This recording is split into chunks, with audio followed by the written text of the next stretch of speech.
Bum bum bum bum bum bum bum bum bum bum bum bum. The Peter Like Show. Bum bum bum bum bum bum bum bum bum bum bum bum bum bum bum bum bum bum bum. The Peter Like Show. Bum bum bum bum bum bum bum. So this past Monday was Yom Kippur, and I went on a 26.5 hour dry fast altogether. It's only 25, but I went a little bit more because I felt so good doing it. I want to see some statistics on how many people around the world do that. How many people observe Yom Kippur around the world? Come on.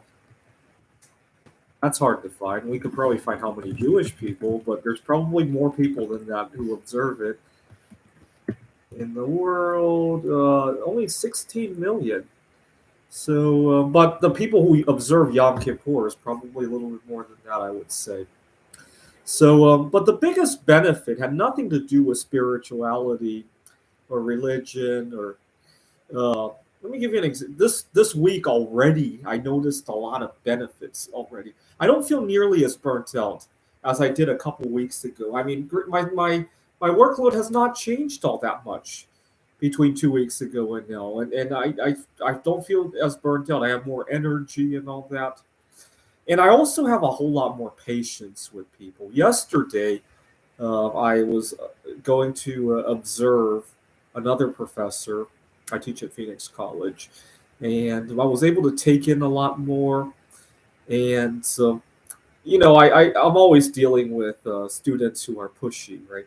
For some reason, it has become really popular, probably because I let it slide.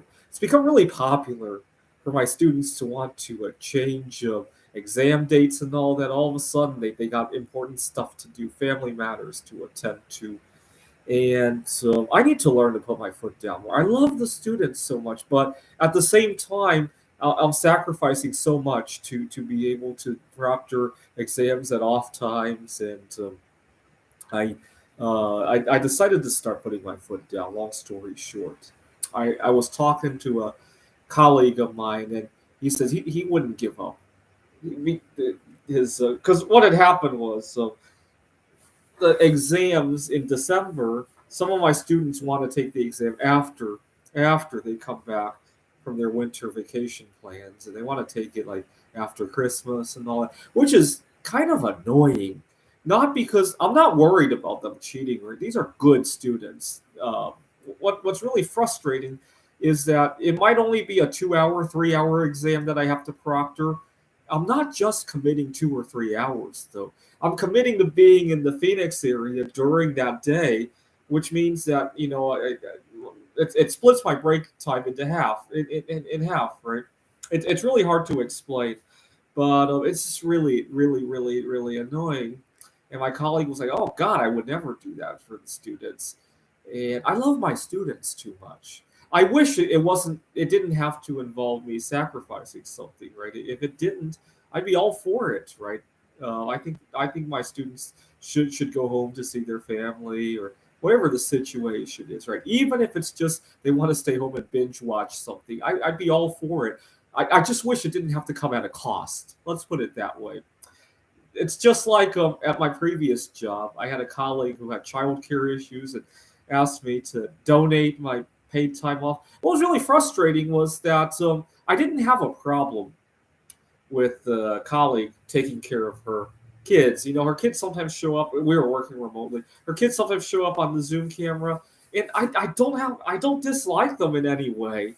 Um, I only dislike the fact that I had to give up my own time, right? If this were just that she needs to take time away to see her kids, that's not a problem at all, right? But ever since I did the dry fast, I had a little bit more patience in listening to stuff that I don't want to listen to, right? So, for example, I really hate seeing that my students have to give up their winter plans or whatever the situation is. But now that I've experienced discomfort, right?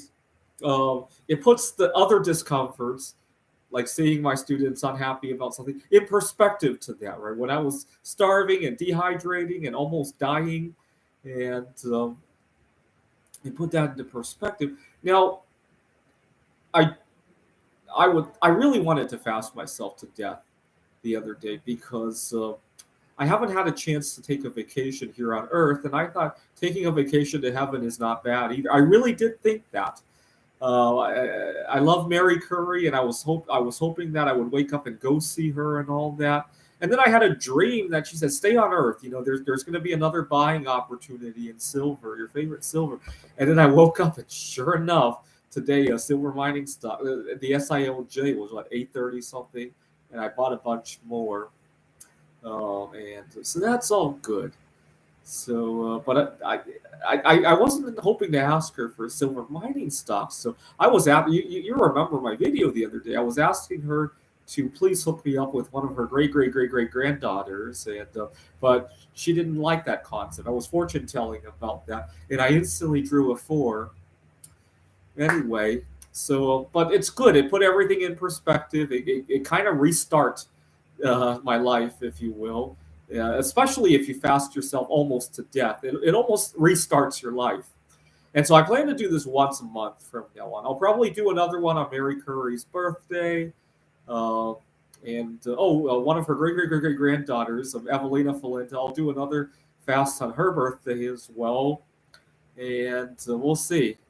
This is the Peter Dislike Show. Bum bum bum bum bum bum bum bum bum bum bum. The Peter Dislike Show. Bum bum bum bum bum bum bum. Bum bum bum bum bum bum bum bum bum bum bum bum. The Peter Dislike Show. Bum bum bum bum bum bum bum. Bum bum bum bum bum bum bum bum bum bum bum bum. The Peter Dislike Show. Bum bum bum bum bum bum bum.